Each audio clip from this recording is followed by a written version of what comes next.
काळे ढग, नात्याच्या या वलयाभोवती द्वेषाचे हे काळे ढग, लग्नाच्या सुरांवर कसले हे संशयाचे बोल, दुःख न ओसरले ज्याचे दुःखी ती बहिणी कोण, कृत्यामागे काळा चेहरा की काळ्यातच घडले कृत्य, खुर्च्यांच्या या खेळामधली नक्की ती आठवी खुर्ची कोण, नक्की ती आठवी खुर्ची कोण.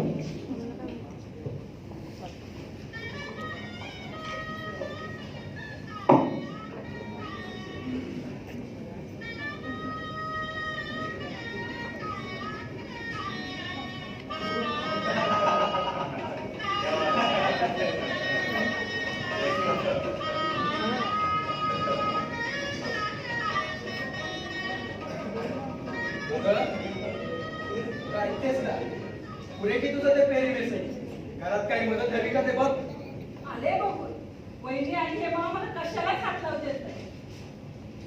आवड दिसली रसकथांची. आवड अहो खून म्हटलं की तोंडाला पाणी सुटतं. अहो खून म्हटलं की आमच्या तोंडचं पाणी पळतं. आम्ही पुस्तकातच वाचायचं. खरा खून कधी बघायला येणारे देव जाईल. बघा लग्नात नाव घेऊन एवढा आठवत आहे बायकोचा तर करून टाकाय करा खून काय. खरंच नाही हे इतकी हुशार सहज पचून टाकतील एखादा खून मग समजेल तुम्हाला. अरे वा, अहो पचवलं तर समजेल कसा. बरं का डॉक्टर, लग्नाने मला फोन करायचे ना तेही मुलीचा आवाज काढू, पण माझ्या पप्पांना कधी कळायला नाही त्यांची लवकर. हे मुलीचा आवाज काढायचे वाटत नाही वयांच्याकडे बघून. तुम्ही काय ऐकता डॉक्टर, तिचं काय वाटेल ती बोलते. सॉरी यार, फार उशीर झाला का? सगळी तयारी झालीच आहे बघा. ये शशी ये बैस. Shashi, we are terribly sorry. अरे आज तुझा साखरपुडा आणि तो बघायला दादासाहेब नाही, त्याचं फार वाईट वाटतं बघ. वहिनीला मी कितीदा सांगितलं की माझ्या लग्नाची एवढ्या काही नको. दादासाहेब गेल्याचं दुःख अजून ताजं आहे आणि दुर्दैवाच्या नात्यानं वहिनीचा संसाराचा एकदम उघडा पडला आणि या घरात आमचा नवा संसार सुरू करायचा म्हणजे कसं तरी वाटतं. पण वहिनी काही ऐकतच नाही. त्यांचंही बरोबरच आहे. असं काही घडलं की वर्षभराच्या आत मंगल कार्य उरकायला हवं असं शास्त्रच आहे. कसलं मंगल कार्य? दादासाहेब गेल्यापासून आता काही मंगलवाडी कसं झालंय. शशी शशी आहे शशी. फार लावून घेतलंय पोराला मनाला. साहजिकच आहे म्हणा. आजवर त्याला दादासाहेबांचा मोठा आधार होता. धंद्याचा सगळा पसारा एकट्या दादासाहेबांनी वाढवला. कशाची विवंचना नव्हती शशीला.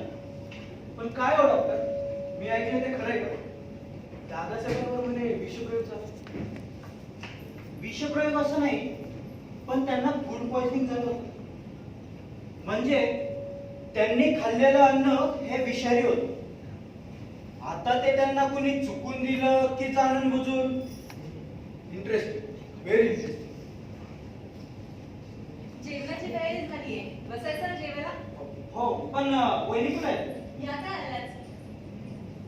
नमस्कार. बरं झालं आपण सगळी आले. फौजींचा साखरपुडा लग्न सारं कसं थाटात करायचं यांच्या मनात. पण आता सगळं घरच्या घरीच उरकावं लागतंय. जेवायला बोलवलं ते देखील मोजक्याच माणसांना. म्हटलं ती तरी आलीत की नाही. पण डॉक्टर, तुम्हाला निरोप? मी आगंतुकच आहे आज. पण आपते ऐकण्यातच ओढूनच आणलं मला. असं काय म्हणता डॉक्टर? अशा दिवसात कुणाला बोलवायला मन होत नव्हतं एवढंच. बाकी परकी आहात का तुम्ही या घरात? त्या भाऊजी सुशीला आली नाही? तिची तब्येत ठीक नाही, नाहीतर नक्कीच आली असती. चला चांगलं झालंय. हिशोबाने 7च खुर्च्या मांडलेल्या आहेत. सगळे आले. चला करायची का सुरुवात? हो, चला.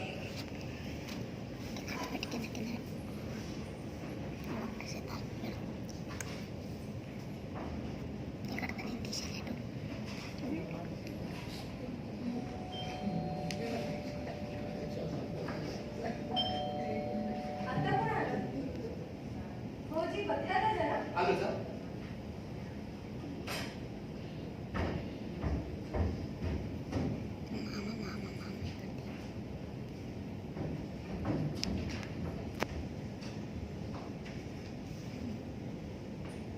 हॅलो.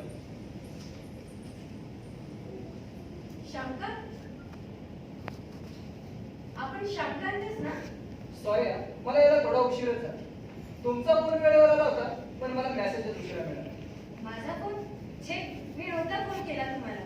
अहो खरंच फोन तर मला स्त्रीच्या आवाजामध्ये आला, असं कळलं मला. हेमाने केला असेल नाही तर. हेमा ते आपण म्हणून मला फोन करतील असं नाही वाटत. पण वहिनीने बोलावणं असणं शक्यच नाही. आताच नाही का त्या म्हणाल्या की बोलवलेली सर्व मंडळी आहे आणि हिशोबाने सातच पुढच्या मांडल्या होत्या. मला समजतच नाहीये कुणी मला बोलावलं नाही म्हणता. मग मी इथे आलोच कशाला? का आलो? जाऊ का मी? थांबा शंकर, कसला तरी घोटाळा झालाय, गैरसमज झालाय खरं, पण त्यासाठी तुम्ही परत जायची गरज नाही. आज भाऊजींचा आणि हेमाचा साखरपुडा झाला, त्यासाठीच ही मेजवानी. आणि आपण थांबला तर आनंदच होईल इथे सगळ्यांना. आणि तसे इथल्या भौतिकांची तुमची ओळख आहेच. बसा. उकडतंय. आधीच खूप उशीर झाला, हेमा वाढायला. हो.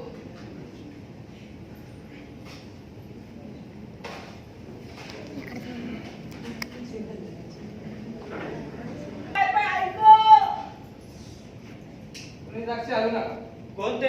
लायटर कोणी पेटवलंय? मी श्यामका.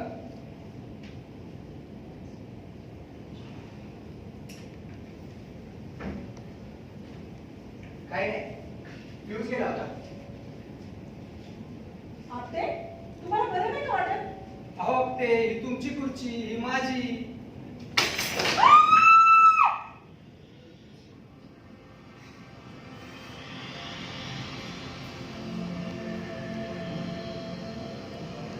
श्री रंगदेवता, श्री गणराय आणि वीर जवान व नाट्यरसिकांना विनम्र अभिवादन करून कलाविष्कार पुढील सभेने सादर करीत आहे नात्यांमध्ये लपलेल्या कटुतेची कहाणी, 8 खुर्च्या आणि काळोख. लेखक श्री रत्नाकर मतकरी, दिग्दर्शक समर सुयोग, प्रकाश योजना राजेश गाडगे, पार्श्वसंगीत मंदार जोशी, नेपथ्य दत्तात्रय गाडगे, रंगमंच व्यवस्था अक्षय गायकवाड, रीमा मोले. कलाविष्कार पुणे सभेने सादर करीत आहे नात्यांमध्ये लपलेल्या कटुतेची कहाणी, 8 खुर्च्या आणि काळोख. कलाकार रघुनाथ मंगेश पवार, रेखा सारिका भालेराव, आपटे गुरुमाऊली, डॉक्टर आशुतोष गवळी, शशिकांत अक्षय गायकवाड, हेमा मंजुश्री शेळगे, वैनी तेजश्री पोतदार, श्यामकांत अजय सूर्यवंशी. धन्यवाद. अगं बाई आपटे खूप चालला कुठे तुम्ही? मी पोलिसात वर्दीत आहे. तुम्ही कशाला? कुणा आमच्याकडे झाले, मला जरा वागाय. थांबा भाऊजी, कुणीही कुठेही जाऊ नका. पण वहिनी, पोलिसांना तर कळवायला हवं. डॉक्टर तुम्ही जाता का? हो. थांबा डॉक्टर, पोलिसात वर्दी द्यायची? कुणाला पोलिसांचे स्वाधीन करणार तुम्ही? आपट्यांचा खून झालाय आणि आपल्यापैकीच कुणीतरी केलाय. कुणी केलं हे? हे गेले त्यांचं दुःख अजूनही माझ्या मनात भळभळ वाहतंय. आणि ती जखम मुली असतानाच त्यांच्या जिवलग मित्राचा खून, तो देखील आमच्याच घरी. कुणी असं उभं दावा मांडला असेल आमच्याशी? शांत वहिनी शांत. तू जर असं करायला लागलीस तर मला वेळेविषयी सारखं होईल. मला मी आजवर मला कधी पाहिलं नव्हतं. प्रथम पाहिलं ते दादांना. जिकडे दादा दिसतात. हे मग माणसं का मारतात? नाहीतर अशा भयंकर रीतीने का मारतात? असं काय करतोस? शशी शांत हो, शांत हो. अरे झाला प्रकार भयंकर आहे, पण तो कुणी केला हे बघायला हवं आपल्याला. तू कुणी का केला असेल डॉक्टर? आजवर आम्ही कुणाचं काय केलं होतं? आमच्या साखरपुड्या मंगल दिवशी हे असलं पत्र? आजवर आम्ही कुणाला कणबारी दुखावलं नाही. मग आमच्यात बघ आहे का? मला वडिलांसारखे असलेले दादा आणि त्यांच्या मागे माझा ऐकून एकत्र असलेले आपटे. काय नाही कुणाला मला सगळ्यात कोण करू. मला वाटतं कोणीतरी आपट्यांच्या घरी कळवायला हवं. हो, मी कळवतो. पण एकाएकी दिवे गेले आणि एकाएकीच आले.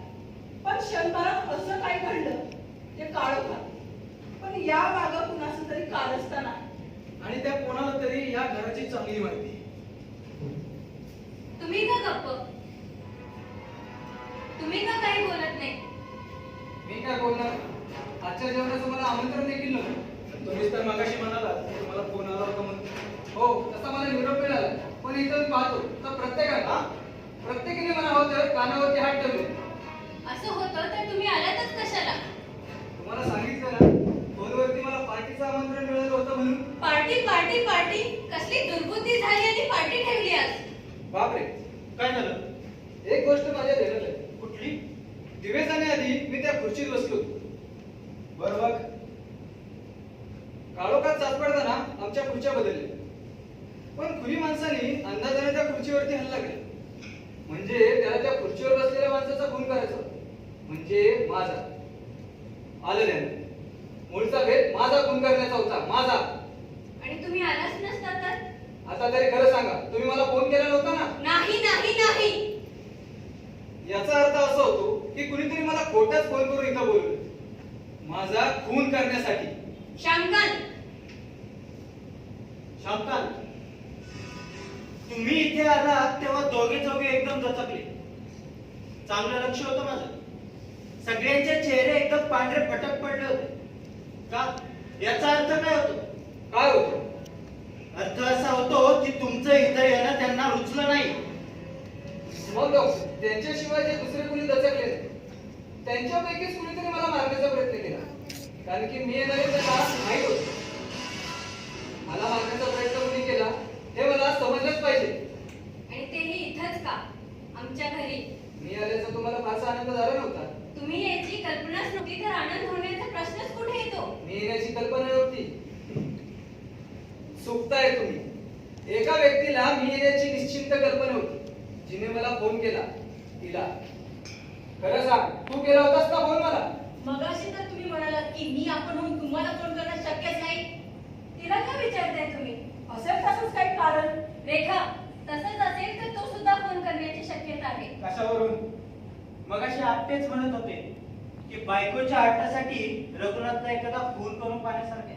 तो निव्वळ विनोद होता आणि खून आपला होणार आहे हे माहित असतं तर आपले तसला विनोद करायला नक्कीच धरले नसते. खरंय. विनोदाखेरीज दुसरं कायच नाही त्यात. मुळात रेखाचा आणि श्यामकांतांचा संबंधच काय? भाऊजी, तुम्ही फार भाबडे आहात.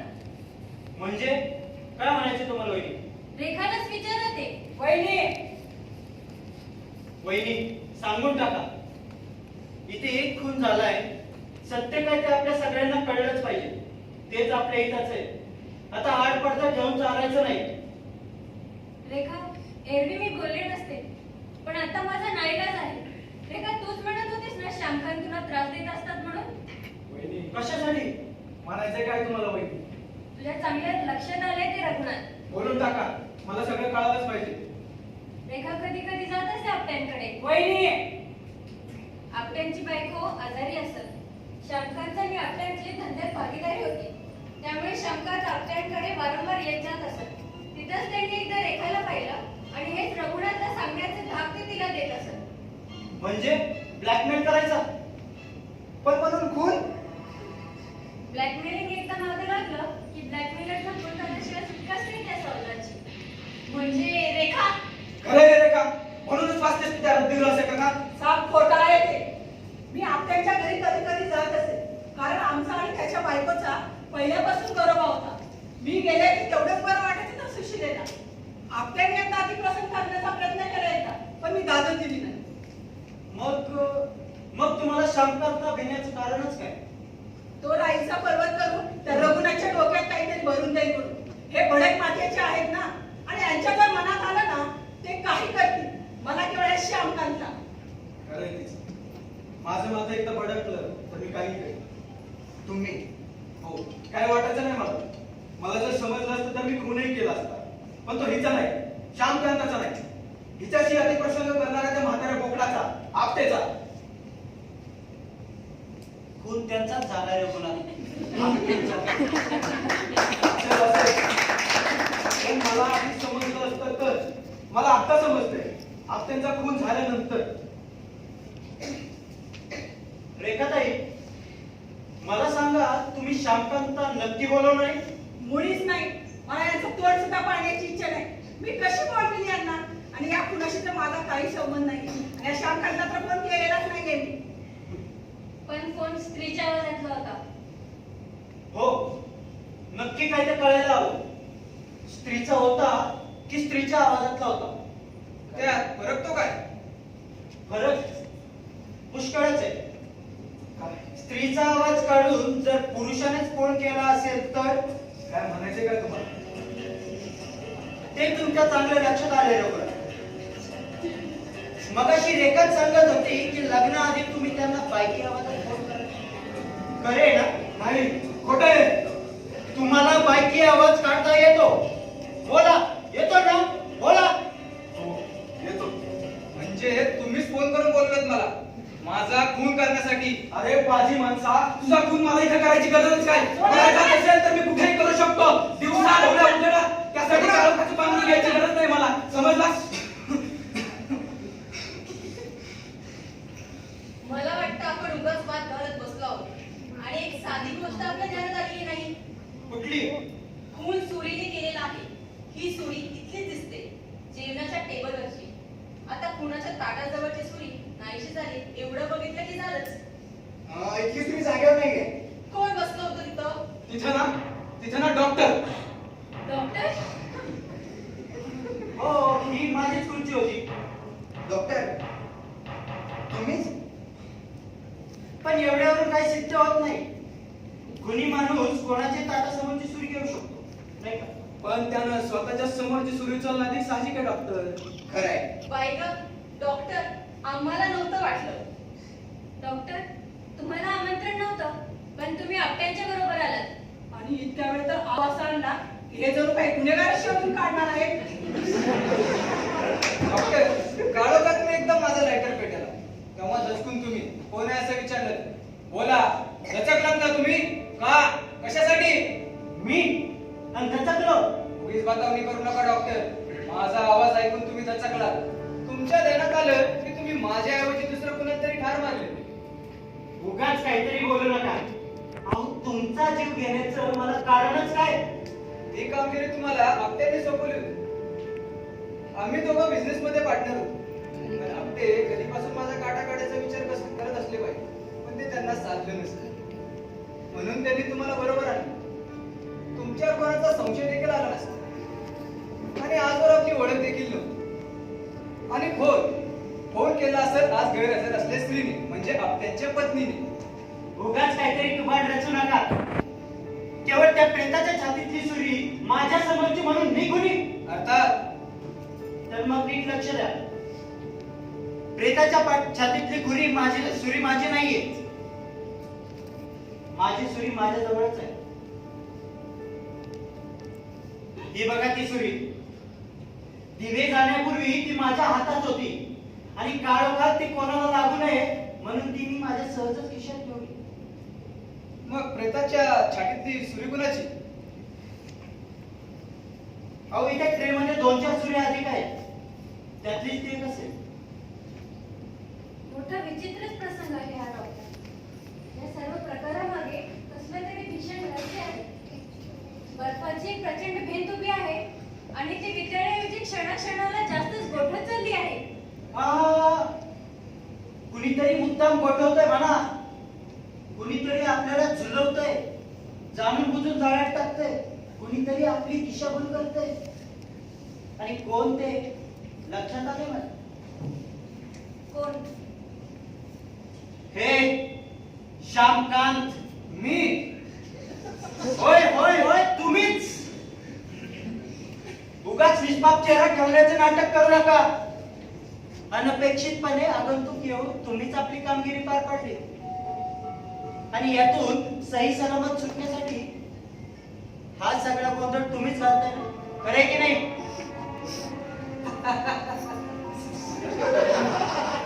फार हुशार दिसताय तुम्ही. पोलीस खात्यातून रिटायर झालेत पण ती स्वतःला डिटेक्टिव्ह समजतात. माझ्या मनात काय चाललंय हे कसं समजतं? माझ्या खुर्चीत बसलेल्या माणसाचा खून झाला म्हणजे माझा होणार होता तो थोडक्यासाठी टाळला. माझ्या केसभर अंतरावरून माझं मरण चालतं गेलं. त्या धक्क्यातून मी अजून सावरलं देखील नाही. आणि वर परत तुमच्या धमक्या. मी माझे शब्द परत देतो. हेमा, विचार करत तसं अधिकच वाटायला लागले की तूच फोन करून मला बोलवलंस. का पण माझा द्वेष करण्यासाठी. तिला पुरेसं कारण आहे. स्वतःच्याच तोंडानं हे सांगायला शरम कशी वाटत नाही तुम्हाला? मला शरम वाटायचं कारणच काय?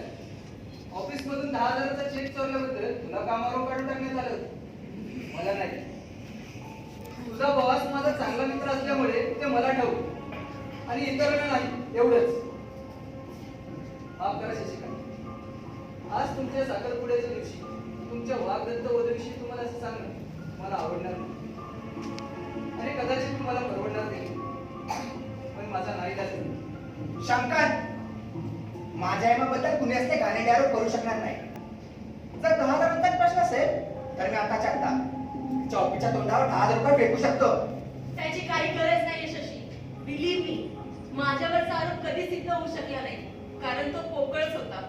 आमचा छंदीबंदी बॉस आणि त्याचे हे बेस्ती दोस्त यांनी जमावून आणलेला तो एक बनाव होता. आणि का हे ठाऊक? का? या आजच्या सन्माननीय पाहुण्यांनी माझ्याकडे घाणेरडी मागणी केली. हेमा, नाही शंकर, सांगाय खोटं आहे म्हणून. तुम्ही सगळी इतकी चांगली माणसं, शिकली सवरलेली सगळ्या समाजाची माणसं. मला काय वाटत हे जग इतकं कुरूप असेल, इतकं विद्रूप असेल असं. दुर्दैवानं तसंच आहे शशिकांत. तुमच्या कल्पनेपेक्षा फार फार दृष्ट आणि विचित्र. मी यांची मागणी नाकारल्यास बॉसला सांगून माझी नोकरी घालवण्याची धमकी दिली आहे. पण मी बनले नाही. शेवटी यांनी करायचं तेच केलं. धमकी खरी केली. बॉसचे कान फुटले. आणि असल्या माणसाला मी आपण फोन करून इथं बोलवणं शक्य तरी आहे का? पण इतकं सारं झाल्यावर ते तरी कुणी न बोलवता कसे ते आपल्या साखरपुड्याला? नाही ना, निदान तसा त्यांचा हेतू असल्याशिवाय. आणि तो हेतू साध्य झालेला दिसतोय. शांत व्हा. हे बघा, इथे आपण 8 जण आहोत. त्यातला एक जण तर गेलाच. उरलेल्या 7 जणांनी एकमेकांच्या तोंडाला काळ पासून कुणी सापडणार नाहीये. मला एक सुचलंय. गुन्हेगाराच्या बोटांचे ठसे नक्कीच सुरीवर सापडतील. पण जर खून योजनापूर्वक झाला असेल तर? आणि तसा झाला यात शंकाच नाही. नाहीतर नेमक्या वेळी दिवे जावेतच का? मग तर बोटाचे ठसे त्या सुरीवर राहू नये याची काळजी गुन्हेगारानं नक्कीच घेतली असणार. हो, नक्कीच. नक्कीच त्याने ती सुरी हातरुमालात पकडली असणार. म्हणजे हातरुमालाच्या गडीला सुरीचा खोलगट ठसा उमटलेला असणार. खुळेपणा आया. इतक्या वेळा तुम्हाला कितीतरी वेळा वापरला गेला असेल. गुन्हेगार काय कसा थोडीच जपून ठेवणार आहे? गुन्हेगाराचं मत तुम्हाला बरोबर कळलं ना श्यामकांत? ते काही का असेना, पाहूया बरं तुमचा हातरुमाल. माझा हा घे. इथेच होता. खरंच येताना तर माझ्या बरोबर कुठे गेला असेल? असं तर नाही की तुम्ही तो आमच्यापासून सोयीस्करपणे कुठेतरी विसरला. गरजच काय मला कसं करण्याची? ते सिद्ध होईलच, पण त्याआधी मला एक खात्री करून घ्यायची आहे. वहिनी, मला सांगा, श्यामकांतला तुम्ही नक्की बोलवलं नाही? नाही नाही नाही, किती वेळा सांगू? मी कशाला करू त्यांना? मला वाटलं तुम्ही त्यांची मदत घेतली असेल. मदत कशासाठी? आपटेचा खून करण्यासाठी. डॉक्टर, काय बोलताय तुम्ही हे? आपटे त्यांचे जीवनात मित्र होते. असं कधीपर्यंत? का शेवटपर्यंत? हो तर ते शेवटचे जेवले ते सुद्धा पुण्याला, आपट्यांकडे. आपट्यांकडे? हो ना, मी देखील होतो त्यांच्याबरोबर. आम्ही जेवलो आणि गाडीत बसलो आणि पहाटे रात पाहतो तर दादा मला माहित होतं ते आपट्यांकडे जेवले. पुण्याहून आले. इतकंच ठाऊक होतं. पोस्टमॉर्टम मध्ये कळालं त्यांना फूड पॉइझनिंग झालं होतं. त्यामुळे मला शंकाच आली नाही. म्हणजे ते आपटेकडे जेवले ते तुम्हाला माहित नव्हतं? माहित असतं तर पाऊल तरी ठेवून दिलं असतं का आपट्यांना घरात? दिलं असतं, कारण ते तुमच्या हिताचं होतं. म्हणजे म्हणजे वहिनी मला सांगा, आजची ही मेजवानी आपल्यासाठीच होती की नाही? डॉक्टर तुम्हाला दादासाहेबांच्या खुनाचा सूड घ्यायचा होता, नाही म्हणूनच तुम्ही त्यांना इथे बोलवलं. नाही असली भयंकर शंका तुमच्या मनात तरी कशी येते? ही शंका नाही, हे सत्य आहे, सत्य. नाही नाही मी देवाची शपथ घेऊन सांगते, मला खरंच यातलं काहीच ठाऊक नाहीये. मला पोलिसांना बोलवलंच पाहिजे. थांबा डॉक्टर, मला ते सहन होत नाहीये. तुम्ही वडिलांना काही बोलू नका. हो तर मी कबूल करायला तयार आहे की मीच खून केलाय. मी सत्यावर सांगतो डॉक्टर, आम्ही आपल्याकडे जेवलो हे वहिनीला सांगितलं नव्हतं. आता थांबायची चौकशी. मला काही सहन होत नाही. तुम्ही सगळी किती चांगली माणसं, तुम्ही कसा कराल की बायका माणसं त्यांना कुठं होणार आहे का नाही? मी सांगतो ना, माझ्या घरी खून झाला आणि तरी सर्व जबाबदारी माझ्यावरच आहे. मीच दुर्दैव म्हणून माझ्याच साखरपुड्या दिवशी सांगा पोलिसांना की मीच खून केलाय. माझ्या भावाच्या मानतात सूर म्हणून सुरी पाठी तुपसून नाही सुरी पोटात तुपसून मीच खून केलाय. हवा तरी माझ्या पोटांचा कशाला तुम्हाला तयार त्या सुरीवर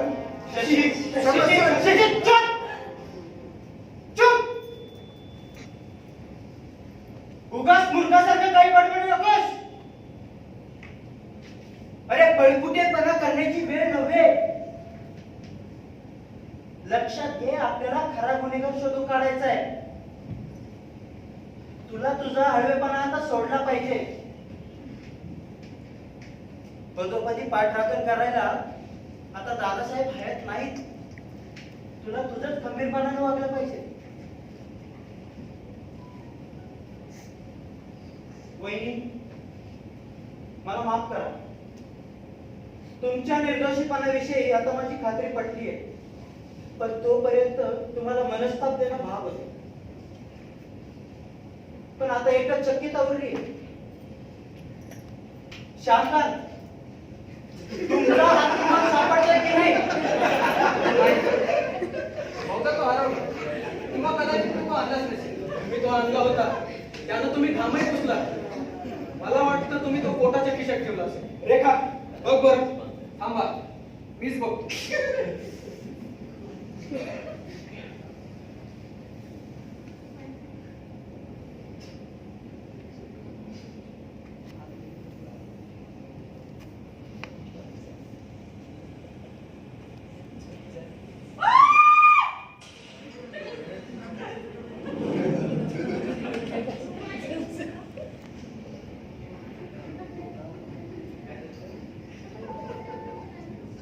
हा तुमचाच हात रुमाल ना?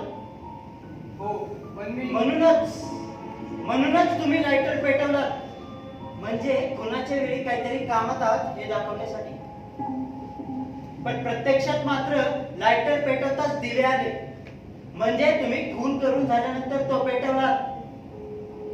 पण मी खून केले नाही. मुळात आमंत्रण नसताना तुम्ही इथे आला आणि त्यावर सार्वसार्वी म्हणून कोणाचा तरी फोन आल्याची थाप मारली. त्यावर सहजासहजी कोणाचा विश्वास बसला नाही. सगळेजण तुमच्याकडे संशयाच्या नजरेने बघत होते. म्हणून तुम्ही एकेकाची जबरी गुलंगडी बाहेर काढायला सुरुवात केली.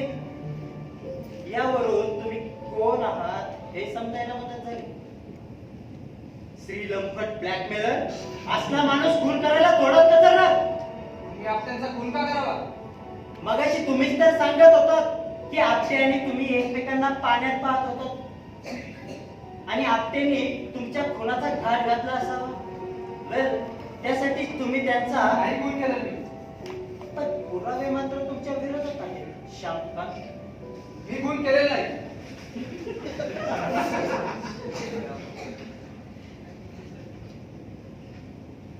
श्यामकांत, ईश्वराला समोरून सांगा की तुम्ही खून केला नाहीये. तसं असेल तर मी तुम्हाला वाटण्याची मदत करायला तयार आहे. मोठ्यातला मोठा वकील तर तुम्हाला सोडवेल. मला कुणाची दया नकोय. मी खून केलेला नाही, पण तो आपटे मेल्याचा मला आनंद होतोय. तुम्ही सारे ज्यांनी मला छळलं ते सारे त्याच्याच मोतीनं मरतील. श्यामकांत, आता जे काही बोलायचंय ते पोलीस स्टेशनला जाऊन बोला. रघुनाथ, चला. शशी, तू यायची गरज नाही. पोलीस पंचनाम्यासाठी इकडेच पाठवते. चला रघुनाथ.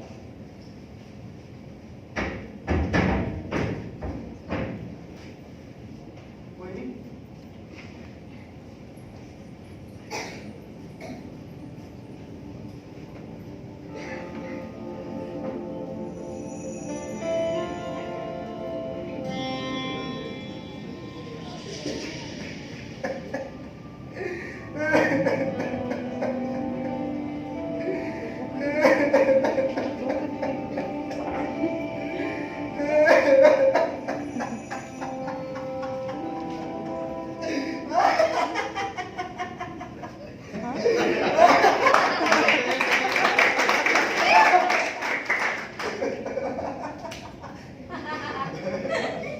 कसं वाटतंय रे माता?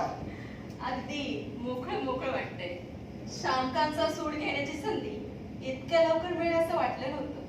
टेबल खालच्या स्वीटचं तर ठरलंच होतं, पण रुमालाचं कसं जमेल याची काळजी होती. मला हे मोकळं मोकळं वाटतंय.